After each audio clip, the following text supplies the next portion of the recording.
Bienvenue sur Le Fil, le podcast des formatrices et des pros de l'accompagnement qui veulent construire un vrai business. Un business qui attire, qui transforme et surtout qui rapporte. Tu es une vraie badass et tu as un talent fou pour transformer la vie de tes clients.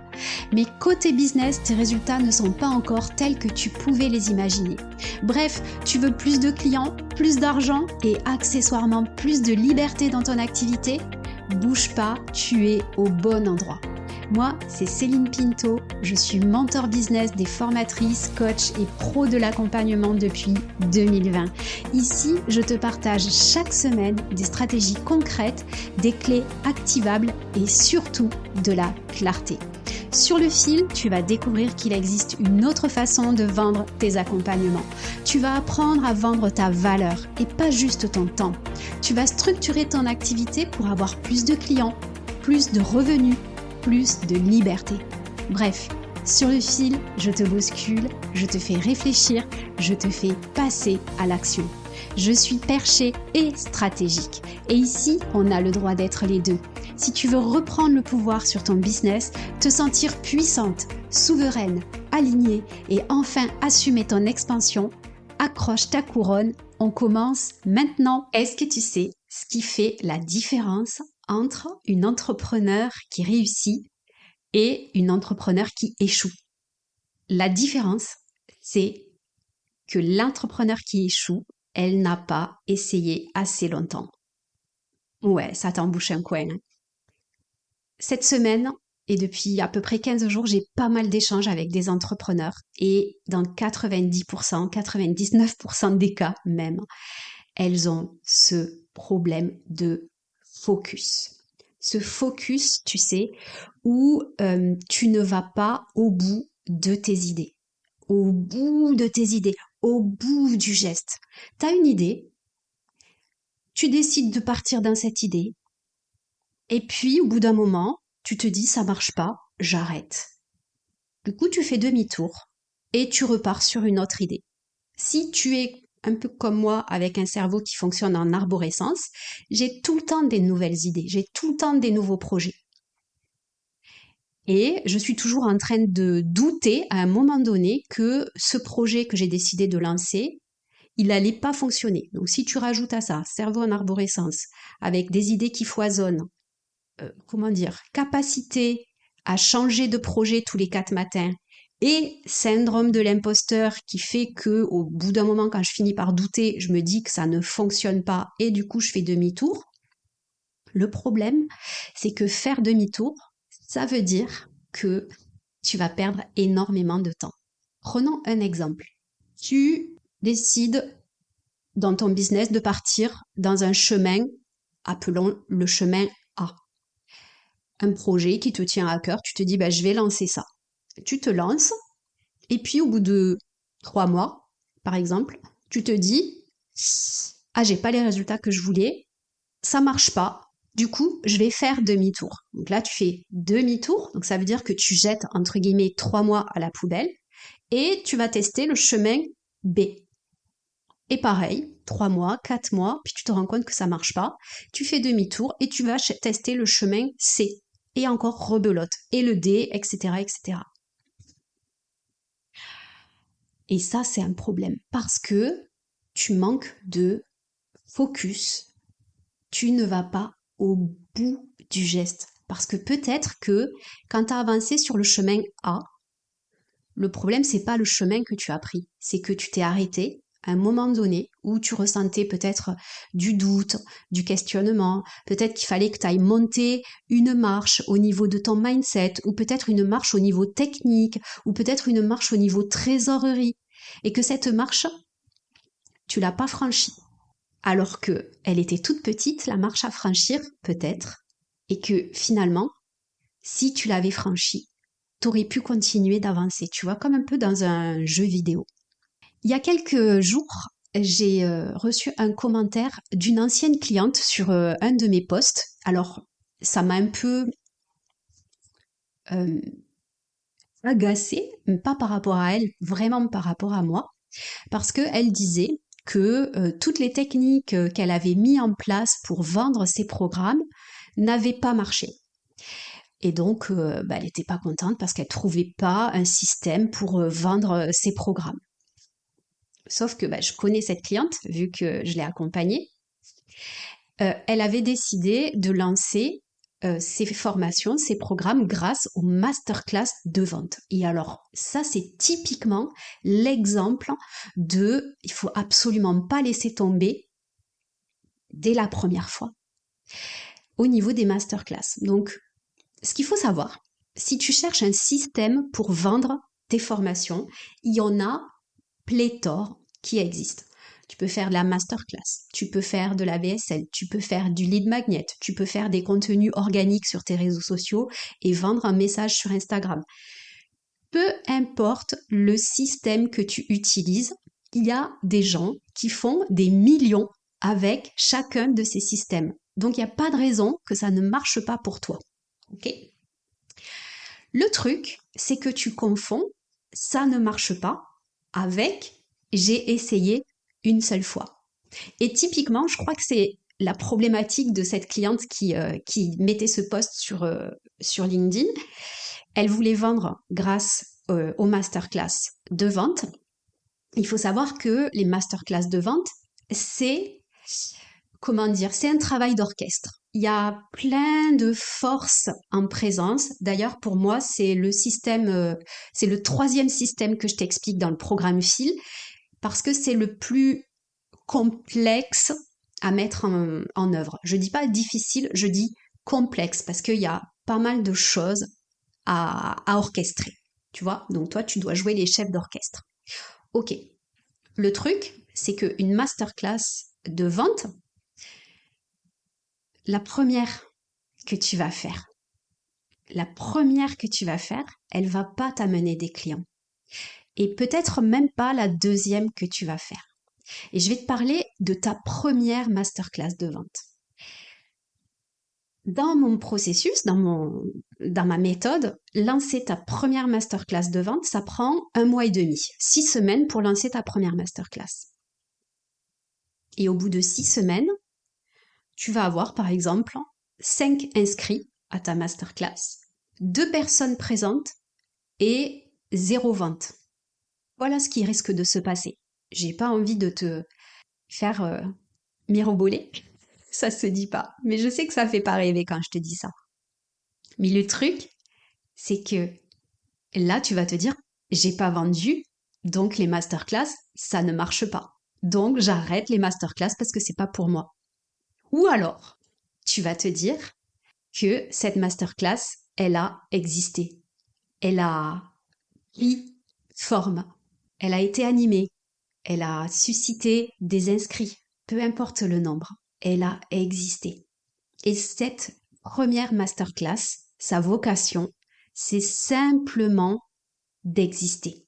C'est tout.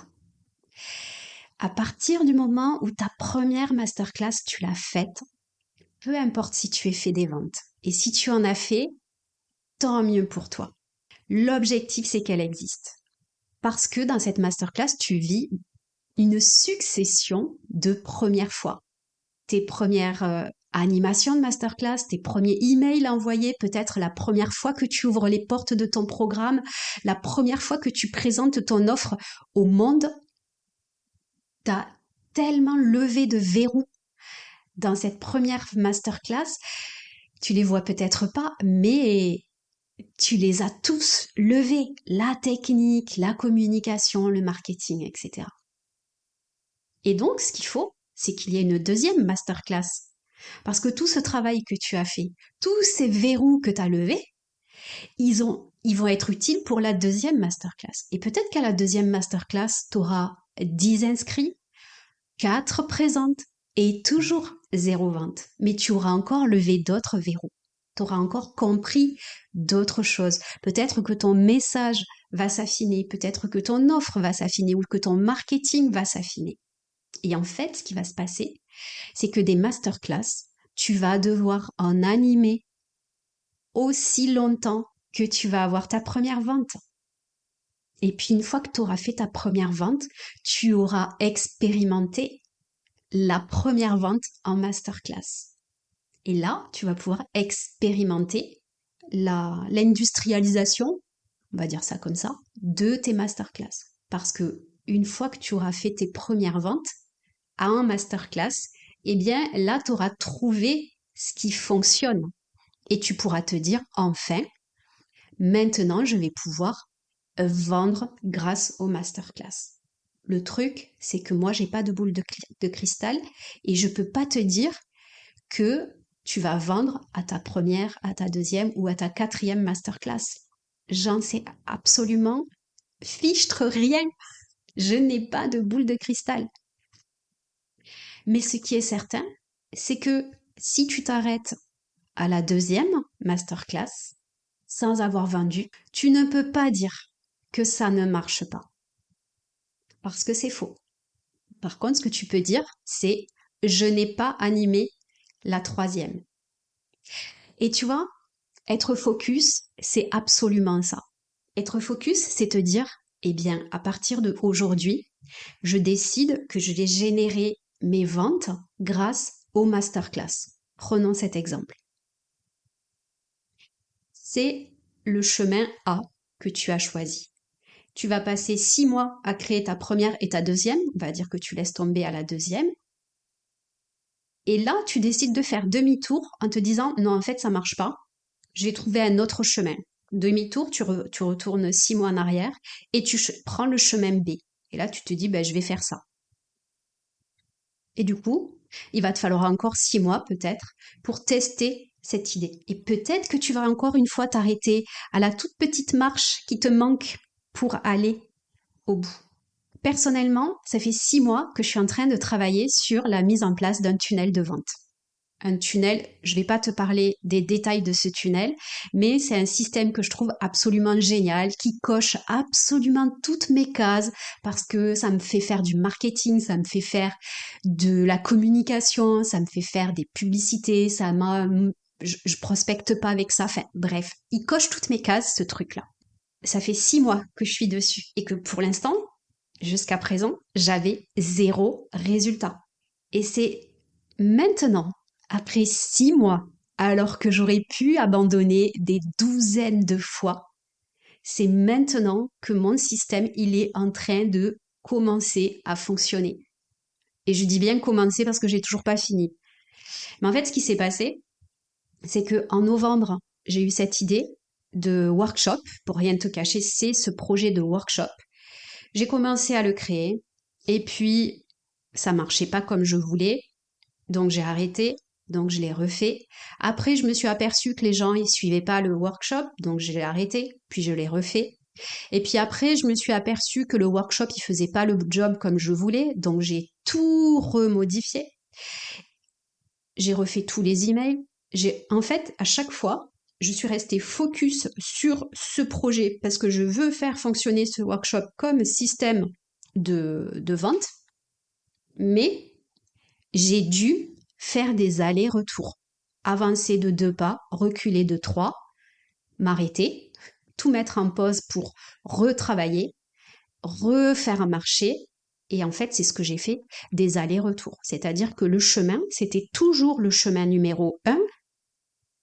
Par contre, dans ce chemin numéro 1, j'ai gardé mon cap, ma vision, mais c'est pas pour autant que j'ai pas fait des allers-retours, tu vois, des avancer, reculer, avancer, reculer. Ça, c'est pas le manque de focus. Ça, c'est simplement l'optimisation jusqu'à ce que ça marche. Donc, par exemple, si toi, tu décides de vendre tes offres avec des masterclass, c'est ça qui va se passer. C'est que la première, tu vas réussir à la faire ou pas. Et puis la deuxième, tu vas te rendre compte que pendant l'animation, ça n'allait pas, donc tu vas le refaire. Et puis après, tu vas te rendre compte que tu n'avais pas assez d'inscrits, donc tu vas remodifier. Et en fait, à chaque fois, tu vas regarder ce qui ne fonctionne pas dans ton tunnel, d'où l'importance d'avoir des données chiffrées pour pouvoir corriger. Si j'avais arrêté, j'aurais pu, je pense, arrêter ce travail sur le workshop en décembre parce que ça marchait pas, vraiment. Sauf que là, ce qui s'est passé, c'est que j'ai dégagé l'imposteur sur mon épaule et je lui ai dit, je suis certaine que ce système commercial, c'est le bon pour moi. C'est celui qui me correspond le mieux parce que clairement, je veux plus prospecter, je veux plus envoyer des messages privés, je veux plus passer ma vie en appel de vente, etc. Je veux que le job, il se fasse tout seul, en fait, grâce au marketing. En gros, c'est ça. Et je me suis dit, je suis sûre que c'est possible. Du coup, j'ai travaillé dans tous les sens pour faire en sorte que ça fonctionne. Et là, on est 6 mois après et ça y est, les premières ventes commencent à arriver. Et ce que j'ai découvert avec ce projet, c'est que non seulement, bon, tous les tunnels fonctionnent, mais ça je le savais déjà, mais que je suis restée focus et que être focus, c'était pas ma capacité à faire des trucs extraordinaires et à faire genre un énorme projet d'un coup. Non. Le focus, ça a été ma capacité de continuer à faire tous les jours des toutes petites choses. Pas forcément exaltantes, mais de le faire jusqu'à ce que ça fonctionne. Par exemple, si tu décides de vendre grâce à la prospection et les messages privés, ben, tous les jours, il va falloir que tu génères des conversations, que tous les jours tu publies des posts, et puis que tous les jours tu relances un email, que tu rappelles telle personne, etc. Et ça, tu vas devoir le faire tous les jours. C'est pas très glamour parce que c'est des toutes petites actions. Et ça, c'est l'effet cumulé des petites actions qui va faire les gros résultats. Comme on dit, c'est les petits cailloux qui font les grandes rivières. En ce moment, j'accompagne une cliente qui vient de terminer la première phase de création de son offre signature. Et ça va te parler sûrement. Donc, elle vient de créer une formation en ligne. Ok, c'est même pas son offre signature. Bon, elle le sait pas encore, mais on va dire que c'est son offre signature. Mais bref, elle a créé un accompagnement en ligne. Elle a tout fait. Donc là, comme si elle avait fait sa première masterclass, elle a tout dégommé. Elle savait pas utiliser System.io, elle savait pas faire des emails automatisés, elle savait pas faire une formation en ligne, elle savait rien. Et là, elle a tout débunké. C'est-à-dire que entre ma cliente il y a 2 mois et ma cliente aujourd'hui, c'est plus du tout les mêmes compétences. Là, elle a acquis du savoir-faire, etc. Et donc tout ce qu'elle a acquis, pour elle, c'est une marche énorme qu'elle a franchie parce que pour elle, c'était sa grosse montagne, tu vois, qui lui barrait la route pour aller plus loin, pour avancer. Cette grosse montagne-là, elle a franchi étape par étape. Elle a réussi à rester focus, etc. Je l'ai accompagnée, on n'a rien lâché, elle a rien lâché et je suis trop fière d'elle. Sauf que maintenant, il y a une deuxième étape qui arrive, c'est la vente. Sauf que cette cliente, elle aime bien vendre. Elle a déjà une belle communauté sur les réseaux. Elle est assez connue dans son milieu, etc. Donc, elle part avec de la facilité pour vendre cette offre-là. Donc, pour elle, qui a besoin de challenge pour fonctionner, elle me dit hier, alors qu'elle est contente d'avoir tout fait, qu'elle a déjà ses premières ventes, elle me dit, mais maintenant je vais m'ennuyer, qu'est-ce que je vais faire? Et je trouve ça super drôle parce que comme elle vient de terminer la phase qui lui semblait la plus difficile et que maintenant elle va commencer la commercialisation, les lancements, la communication, et en fait pour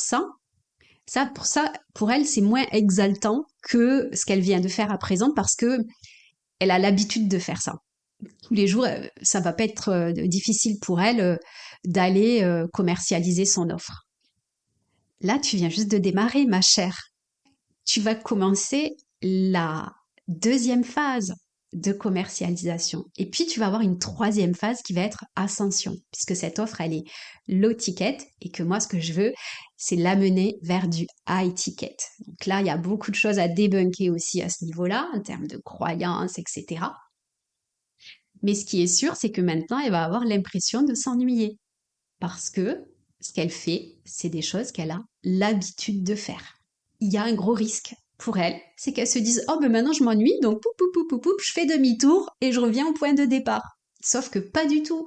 Là maintenant qu'elle a franchi cette première étape, elle doit encore continuer à aller jusqu'au bout du geste. Et tu sais ce qui va la sauver? C'est sa vision. C'est là où elle a envie d'aller. C'est de rester focus sur là où elle veut aller. Sur la vie qu'elle veut mener, les clients qu'elle veut accompagner et les prix qu'elle veut avoir. Ton focus, il va avec une vision claire de ce que tu veux. Et ça, c'est hyper important. Quand tu as une idée, un projet, un système que tu veux tester, prends un engagement envers toi-même. Engage-toi à aller jusqu'au bout de cette idée. Dis-toi, je vais continuer jusqu'à ce que j'atteigne tel résultat. Et tant que j'ai pas atteint tel résultat, je ne fais pas demi-tour. Je vais te parler d'un livre de Elisabeth Gilbert. Je pense que je t'en ai déjà parlé. C'est Comme par magie. Comme par magie, j'adore parce que elle parle des idées qui arrivent comme des papillons sur notre bout de nez. Cette idée qui arrive chez toi, peut-être que tu en as souvent des idées, des nouveaux projets, etc. Tu as le choix. Soit tu la récupères, tu prends ce petit papillon, cette idée, et tu décides d'aller au bout, soit tu décides d'aller faire s'envoler cette idée et la laisser partir. Et ne t'inquiète pas, une autre personne aura accès à cette idée et pourra lui-même la développer. Et moi, ce que j'aime bien, quand j'ai une nouvelle idée qui m'arrive comme ça, un peu comme un papillon sur le bout de mon nez, je me laisse quelques jours de réflexion. Et je me dis, ok, cette idée est arrivée. Maintenant, je vais décider si je vais aller au bout de cette idée ou pas. Si je l'attrape et que je l'honore, parce que c'est ça, avoir une idée et l'honorer jusqu'au bout. C'est le meilleur service que tu peux te rendre. Jusqu'à ce que cette idée prenne forme et te permette d'avoir les résultats que tu veux. Et j'aime ce bouquin justement parce qu'il te dit ça. Prends ton idée et laisse-la partir ou garde-la avec toi et va jusqu'au bout. Il y a quelques jours, j'ai intégré une nouvelle cliente dans le programme Fil et c'est la première chose qu'on a vue toutes les deux. C'est OK, j'ai une idée d'offre signature que je trouve absolument géniale. Ça fait quelques jours que j'y pense. Eh bien, maintenant, je prends la décision envers moi-même, une décision formelle, de garder cette idée et d'aller au bout de celle-ci. Il a discuté encore avec un entrepreneur de LinkedIn et il était à fond sur une idée d'offre signature, etc. Et moi, cette personne, ça fait 2 ans que je la suis, peut-être 1 an, je ne sais pas exactement.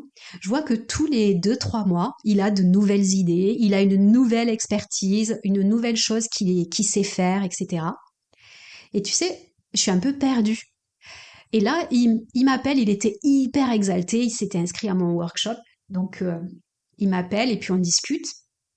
Et là, il me reparle encore d'un autre truc que j'avais pas du tout identifié qu'il avait cette expertise-là, qui sort du chapeau. Et là, bon, je vois bien sur LinkedIn, il est à fond les ballons dans ce projet-là. Alors que moi, je l'ai déjà vu sur plein d'autres thématiques qui n'avaient rien à voir. Moi, je dis, il y a un risque. Parce que je l'ai vu dans plusieurs thématiques qui avaient un ADN un peu commun sur le branding, la communication LinkedIn, etc. Et puis là, d'un coup, plap, il va changer de cap et il va aller chercher une autre offre signature. Et quand il m'appelle hyper exalté, il me dit ouais, j'ai trouvé une idée d'offre signature, etc. Le sujet, c'est pas de savoir si cette idée, elle est bien ou pas bien, parce qu'elle est sûrement bien, tu vois. Mais le sujet, c'est de se dire, attends, est-ce que cette idée-là, je suis capable de la mener au bout, d'y passer 6 mois, 1 an, peut-être 2 ans, mais d'aller au bout de cette idée-là, sans changer de cap dans 3 mois. Parce que la vérité, c'est ça. La vérité, c'est que parfois, tu vas changer de cap et donc repartir à zéro. Si tu changes de niche, si tu changes d'offre, si tu changes de système, c'est le moment où tu décides de changer qu'il suffisait juste d'aller chercher une autre marche, une marche un peu plus loin pour aller chercher ton résultat, celui que tu voulais. Donc fais bien attention quand tu veux changer de cap. Aussi, il faut faire la différence entre changer de cap et améliorer. Quand tu restes sur ton chemin, mais que tu avances et que tu recules parce que tu te rends compte qu'il y a des trucs qui marchent pas, qu'il faut corriger, etc. Ça, c'est OK. C'est améliorer, itérer, je teste, je mesure, je regarde quel est le problème et j'assume et j'ajuste. Ça, c'est ce qu'on appelle du test and learn. C'est totalement normal et d'ailleurs, c'est même indispensable. Si ta masterclass, la numéro 1, elle n'a pas marché, le sujet, c'est pas de dire que c'est le système qui est mauvais, c'est le chemin qui va pas. Non, c'est pas le chemin. C'est simplement qu'il y a des choses qui n'ont pas fonctionné correctement. Donc à toi de diagnostiquer pour aller prendre le bon chemin. Donc le focus, c'est hyper important. Laisse-toi du temps. Alors, peut-être pas une date, une deadline en te disant je vais le faire jusqu'à telle date. Peut-être que si, ça dépend comment tu fonctionnes. Mais en tout cas, le focus, pour moi, c'est le plus gros game changer dans ton activité. Parce que tu as la capacité à avoir plein de bonnes idées. Tu as la capacité d'avoir un imposteur sur ton épaule qui te dit que ce que tu fais, c'est nul. Mais tout ça, tu peux le dégommer simplement avec le focus. Et moi, ce que j'ai envie de te dire, c'est de t'accrocher à tes idées comme à une moule à son rocher. Tu vas au bout, au bout. Et si jamais, à un moment donné, tu as vraiment besoin d'un regard extérieur pour savoir si tu es sur le bon cap ou pour vérifier si tu es perdu en route et que tu as besoin justement d'ajuster, mais c'est exactement ce qu'on fait dans le programme FIL. On reste focus. C'est un programme de 3 mois dans lequel tu vas rester focus sur la création, le lancement et l'offre et la vente de ton offre digitale, signature. Moi, j'ai la méthode. Je sais exactement toutes les étapes que tu dois suivre et j'ai la vision pour toi. Alors, si tu es dans une période où tu doutes de tes résultats, où tu ne sais pas si le chemin que tu as choisi va fonctionner ou pas, ou si tu as une envie irrépressible de faire demi-tour pour aller choisir un autre chemin, tu n'es pas seul. Je t'embrasse et je te dis à la semaine prochaine. Si cet épisode t'a inspiré, secoué ou donné une idée claire à activer, rappelle-toi juste d'une chose, tu as le pouvoir de tout transformer. Tu n'as pas besoin de permission pour viser grand, juste de décisions claires, d'un plan solide et de t'entourer des bonnes personnes. Si tu veux aller plus loin, mon programme de mentorat est là pour les plus déterminés. Tu trouveras le lien juste en dessous de l'épisode. Et si ce podcast te parle, pense à t'abonner, le partager et à laisser une note parce que c'est la meilleure façon de le faire rayonner. À très vite dans un nouvel épisode et d'ici là, continue d'assumer ton expansion.